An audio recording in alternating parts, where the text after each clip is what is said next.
نحمده ونصلي على رسوله الكريم اما بعد اعوذ بالله من الشيطان الرجيم بسم الله الرحمن الرحيم قال الله تبارك وتعالى في القرآن المجيد والفرقان الحميد لقد كان لكم في رسول الله أسوة حسنة لمن كان يرجو الله واليوم الآخر وذكر الله كثيرا۔ محترم حضرات، اللہ جل شانہ نے حضور پاک صلی اللہ علیہ وآلہ وسلم کو ہمارے لیے نبی بنا کر بھیجا۔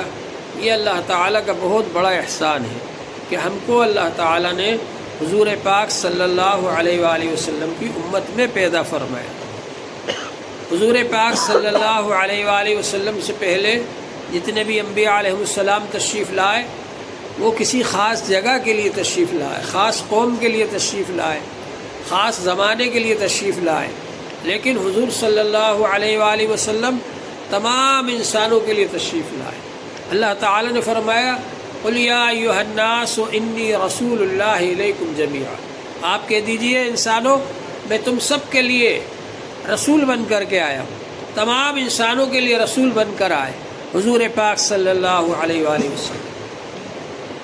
اور حضور پاک صلی اللہ علیہ وآلہ وسلم کو اللہ تعالیٰ نے نمونہ بنایا تمام انسانوں کو، ایک کامل مکمل انسان، ایک کامل مکمل شریعت، ایک کامل مکمل دین، اور حضور صلی اللہ علیہ وآلہ وسلم نے اس دین کے مطابق ہم کو عمل کر کے بتلایا۔ اس لیے حضور صلی اللہ علیہ وآلہ وسلم کا ایک ایک عمل ہمارے لیے نمونہ ہے۔ قرآن پاک میں جو احکام آئے ان پر عمل کر کے بتلایا حضور پاک صلی اللہ علیہ وآلہ وسلم، اور حضور پاک صلی اللہ علیہ وآلہ وسلم نے جو احکامات دیے جو حدیثوں کے اندر موجود ہیں اس پر بھی عمل کر کے بتلایا، اور حضور پاک صلی اللہ علیہ وآلہ وسلم نے جو بھی کام کیے وہ ہمارے لیے عمل ہے، نمونہ ہے۔ اگر وہ حضور کی خصوصیت نہیں ہے تو وہ ساری امت کے لیے ہے، اور اگر حضور کی خصوصیت ہے یا کسی مجبوری میں یا کسی خاص وجہ سے حضور صلی اللہ علیہ وآلہ وسلم نے کوئی کام کیا ہے تو وہ الگ بات ہے، لیکن حضور پاک صلی اللہ علیہ وآلہ وسلم کا جو عمل ہے اس کو ہمیں اس کی نقل کرنا ہے، اتباع کرنا ہے۔ اور اللہ تعالیٰ کے محبوب بننے کے لیے جس طرح سے ذکر الہی ضروری ہے، ذکر کرنے والے کو اللہ تعالیٰ محبوب بنا لیتے، اسی طرح اللہ کے محبوب بننے کا آسان طریقہ ہے اتباع سنت۔ اللہ تعالیٰ کو حضور صلی اللہ علیہ وآلہ وسلم سے بہت محبت ہے، اور جو لوگ اللہ کے رسول صلی اللہ علیہ وآلہ وسلم جیسی شکل و صورت بنائیں گے، جو لوگ اللہ کے رسول صلی اللہ علیہ وسلم کے طریقے کے مطابق زندگی گزاریں گے، جو اپنے عمل میں، اپنے کام میں، اپنے قول میں، بات میں، اور اپنے کاروبار میں، تجارت میں، معاملات میں، معاشرت میں، لین دین میں، رہن سہن میں حضور پاک صلی اللہ علیہ وآلہ وسلم کی نقل کریں گے اور حضور صلی اللہ علیہ وآلہ وسلم کے طریقے کے مطابق عمل کریں گے تو اللہ تبارک و تعالیٰ کی نظر میں وہ بھی بہت محبوب ہو جائیں گے۔ اللہ تعالیٰ نے فرمایا قُلْ إِن كُنتُمْ تُحِبُّونَ اللَّهَ فَاتَّبِعُونِي يُحْبِبْكُمُ اللَّهُ، آپ فرما دیجئے اگر تم یہ دعویٰ کرتے ہو کہ ہمیں اللہ سے بہت محبت ہے، ہم اللہ سے بہت محبت رکھتے ہیں، اللہ کے عاشق ہیں، اچھا اگر ایسی بات ہے تو رسول پاک صلی اللہ علیہ وآلہ وسلم کے طریقوں کے مطابق چلو، فاتبعونی، میرے طریقے کے مطابق چلو، یعنی رسول پاک صلی اللہ علیہ وآلہ وسلم کے طریقے کے مطابق چلو۔ رسول پاک صلی اللہ علیہ وآلہ وسلم کے طریقے کے مطابق چلیں گے تو کیا فائدہ ہوگا؟ یحببکم اللہ، اللہ تعالیٰ خود تم سے محبت کرنے لگیں گے، اللہ تعالیٰ خود تم کو محبوب بنا لیں گے۔ اللہ تعالیٰ کو حضور پاک صلی اللہ علیہ وآلہ وسلم سے بہت محبت ہے، اور آپ کا لقب ہی حبیب اللہ ہے، اللہ کے محبوب۔ حضرت ابراہیم خلیل اللہ ہے،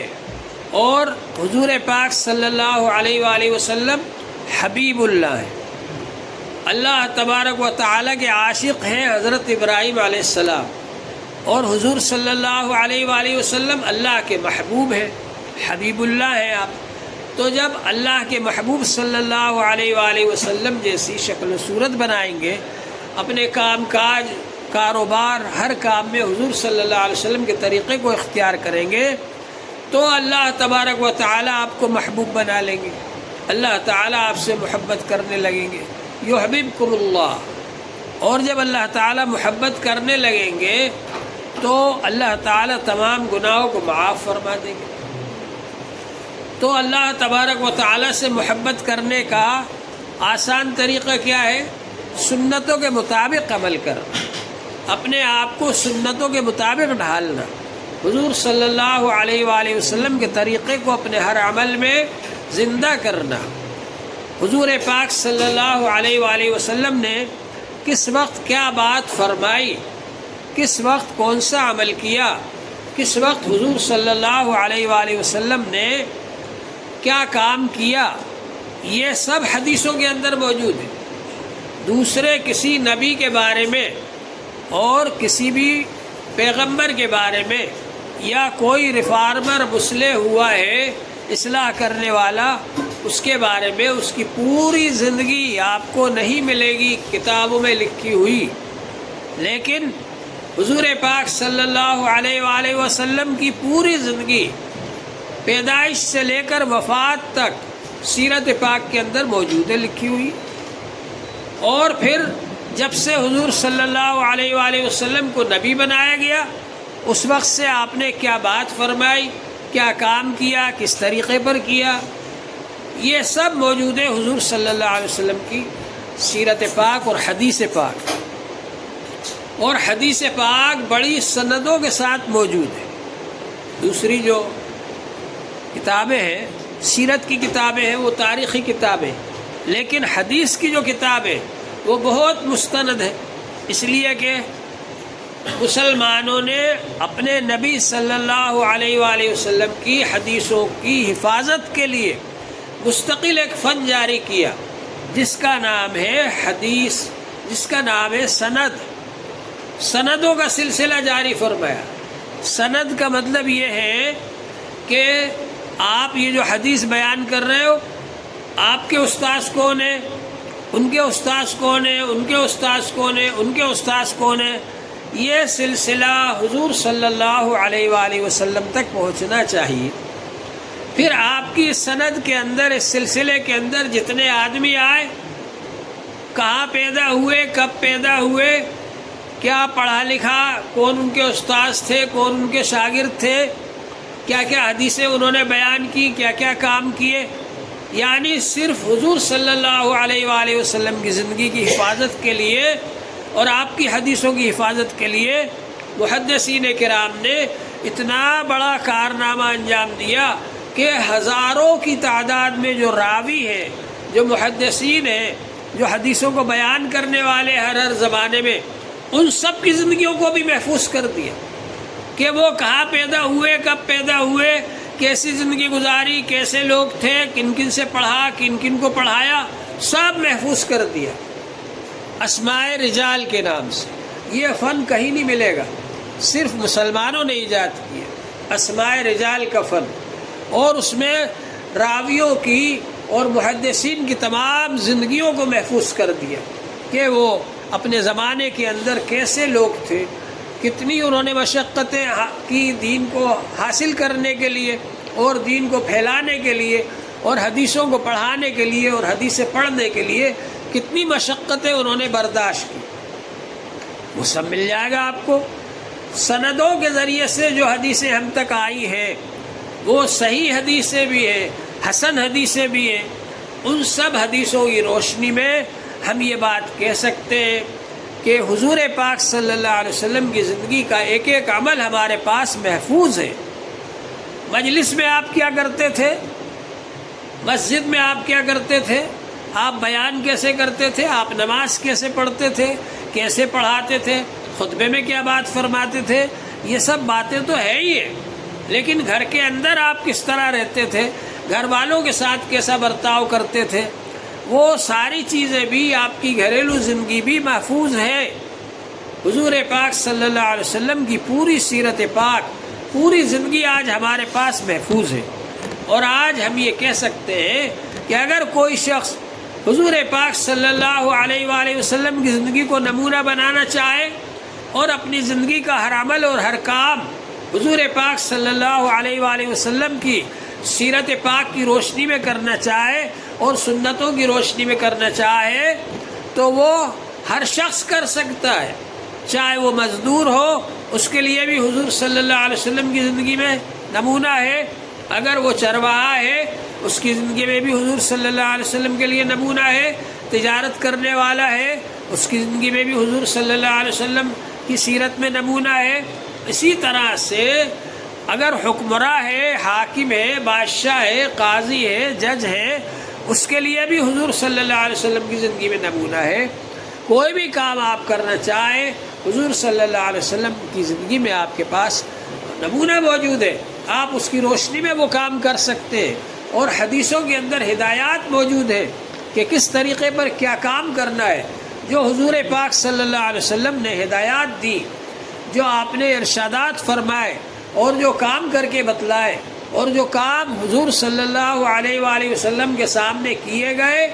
اور آپ نے اس پر خاموشی اختیار کی، یعنی منع نہیں کیا، ان سب کاموں کو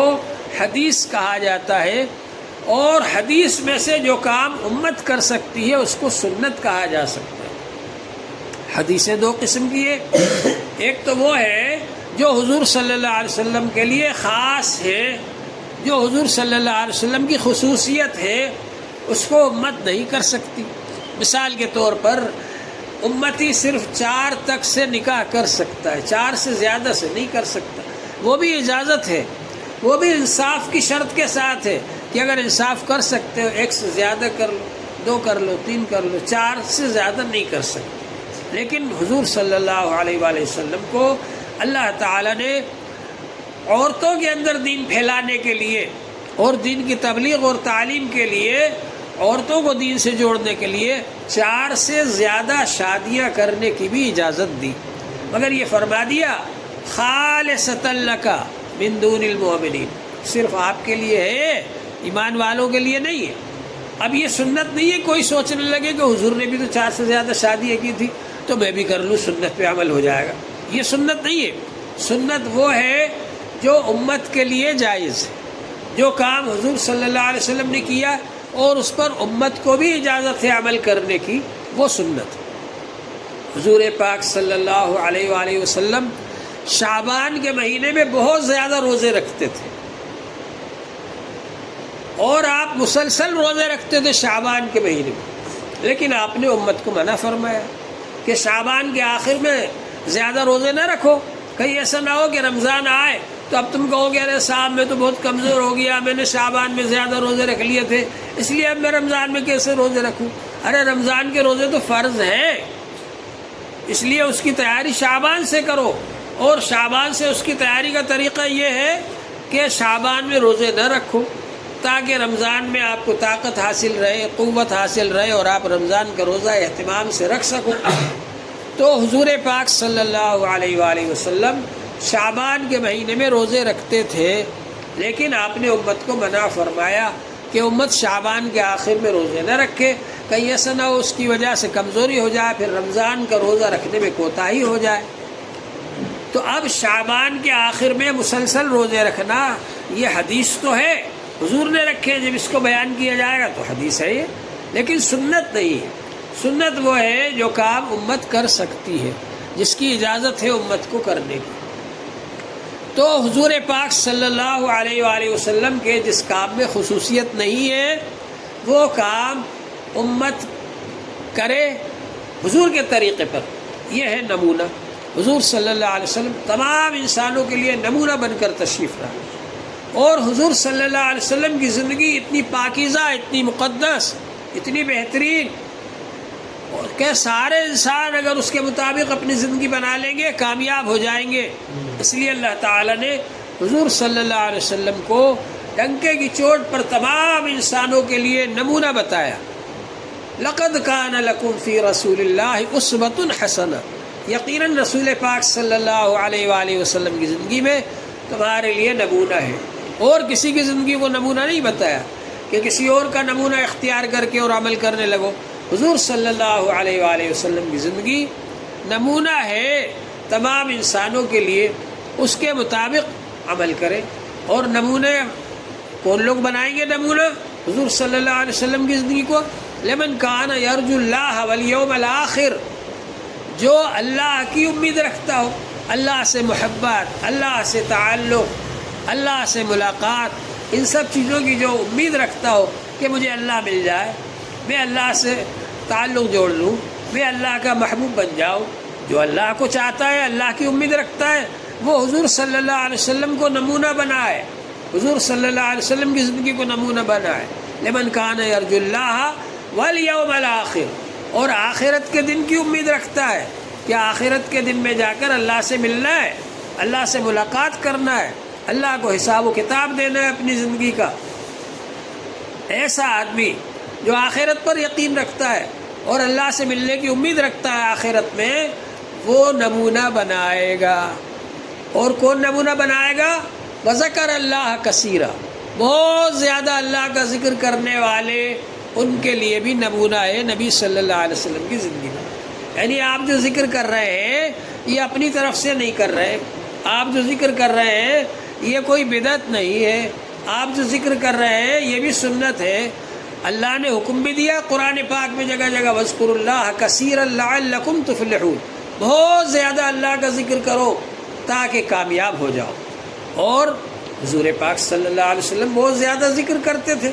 حضرت عائشہ رضی اللہ عنہ سے پوچھا کہ حضور صلی اللہ علیہ وسلم کتنا ذکر کرتے تھے؟ تو انہوں نے کہا یذکر اللہ فی کل احیانہ،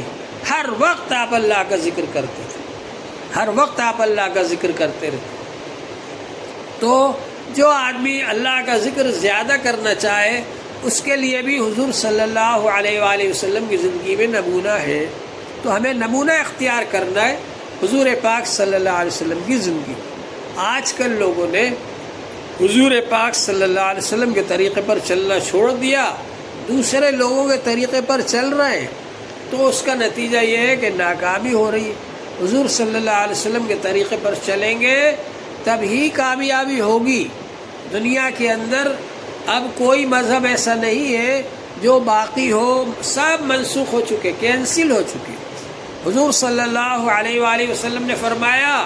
لو کان موسیٰ حیا لما وسعہ الا اتباعی، اگر موسیٰ علیہ السلام زندہ ہوتے تو وہ بھی میرے ہی طریقے پر چلتے، اور عیسیٰ علیہ السلام آئیں گے آخر میں قیامت کے قریب تو وہ اپنی شریعت نہیں چلائیں گے، حضور صلی اللہ علیہ وسلم کی شریعت کے مطابق حکومت قائم کریں گے، حضور صلی اللہ علیہ وسلم کی شریعت کے مطابق عمل کریں گے۔ تو کسی نے پوچھا کہ صاحب وہ بھی تو نبی ہیں؟ تو جواب دینے والوں نے جواب دیا کہ ایک گورنر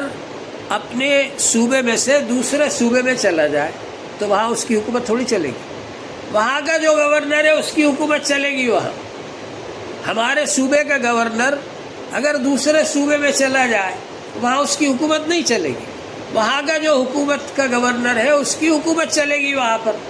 اسی طرح سے حضرت عیسیٰ علیہ السلام جب آخر میں آئیں گے قیامت کے قریب تو وہ حضور صلی اللہ علیہ وسلم کا جو طریقہ ہے اسی طریقے کے مطابق عمل کریں گے، اسی طریقے کے مطابق حکومت کریں گے، اسی طریقے کے مطابق فیصلہ کریں گے۔ والذی نفس محمد بیدہ لینزلن فیکم مسیح ابن مریم، اس کی قسم جس کے قبضے میں میری جان ہے، حضور صلی اللہ علیہ وسلم نے فرمایا مسیح ابن مریم ضرور نازل ہوں گے تمہارے اندر، ولا یحکمن بالعدل، اور وہ عدل و انصاف کے ساتھ حکومت کریں گے، ولا یقتلن الخنزیر، اور خنزیر کو قتل کر دیں گے۔ لوگوں نے اس کو حلال بنا لیا حالانکہ اللہ نے اس کو حرام کیا ہے۔ ولا یکسرن الصلیب، اور صلیب کو توڑ دیں گے۔ وہ لوگوں نے باطل عقیدہ بنا لیا کہ عیسیٰ علیہ السلام کو ہم نے پھانسی دے دی، اور وہ پھانسی کا نشان جو ہے اس کو عیسائیوں نے اختیار کر لیا، تو صلیب کو توڑ دیں گے وہ، اور عدل و انصاف کے ساتھ حکومت کریں گے۔ تو عیسیٰ علیہ السلام حضور صلی اللہ علیہ وسلم کی شریعت کے مطابق عمل کریں گے، حضور صلی اللہ علیہ وسلم کی شریعت کے مطابق ہی وہ فیصلے کریں گے اور حکومت کریں گے، اور حتیٰ کہ وہ نماز بھی نہیں پڑھائیں گے۔ جب ان کو نماز کے لیے آگے بڑھایا جائے گا تو وہ امام مہدی کو آگے بڑھائیں گے کہ آپ نماز پڑھاؤ، اور یہ فرمائیں گے امامکم منکم، تمہارا امام تمہیں میں سے ہونا چاہیے۔ تو بہرحال اللہ تبارک و تعالی نے حضور صلی اللہ علیہ وسلم کی شخصیت کو ہمارے لیے نمونہ بنایا ہے۔ اس لیے ہمارا یہ فرض ہے کہ ہم لوگ حضور صلی اللہ علیہ وسلم کے طریقے کے مطابق عمل کریں۔ جو حضور صلی اللہ علیہ وسلم کے طریقے کے مطابق عمل کرے گا وہی کامیاب ہوگا۔ پچھلے دین منسوخ ہو چکے، کینسل ہو چکے، اس کے مطابق اگر کوئی عمل کرے گا تو اللہ تعالیٰ کے یہاں قبول نہیں ہوگا۔ وَمَن يَبْتَغِ غَيْرَ الْإِسْلَامِ دِينًا فَلَن يُقْبَلَ مِنْهُ، اسلام کے علاوہ کسی اور مذہب کے مطابق اگر کوئی عمل کرے گا اللہ کے یہاں قبول نہیں ہوگا۔ اور دنیا کے جو رسم و رواج ہیں یہ تو انسانوں کے بنائے ہوئے ہیں، دنیا کے جو طریقے ہیں تو انسانوں کے بنائے ہوئے۔ کمیونزم فیل ہو چکا کیونکہ انسانوں کا بنایا ہوا تھا، ختم ہو گیا، یہاں تک کہ جہاں اس کی حکومت تھی وہیں سے اس کو نکال دیا گیا۔ اسی طرح سے سرمایہ دارانہ نظام جو امریکہ میں چل رہا ہے یہ بھی ہچکولے کھا رہا ہے، یہ بھی ختم ہو جائے گا۔ اسی طرح سے اس کے بعد میں یہ جو ہمارے بنائے ہوئے نظام ہے نا یہ بھی سب ختم ہو جائیں گے۔ آپ نے دیکھا کہ دنیا کے اندر امن و امان قائم کرنے کے لیے رحمت حضور صلی اللہ علیہ وسلم جو رحمت للعالمین بن کر آئے اور پیغام رحمت لے کر آئے، سب لوگوں کو اسی طرف آنا پڑے گا۔ اس لیے دوسری جگہوں پر لوگ اپنی فیشنوں سے پریشان ہو کر، اپنے بے حیائی کے کاموں سے پریشان ہو کر، جو انہوں نے نیا معاشرہ جاری کیا، فیشنیں جاری کی، بے حیائی جاری کی، اس کے کیا کیا نقصانات ہیں، ان سے پریشان ہو کر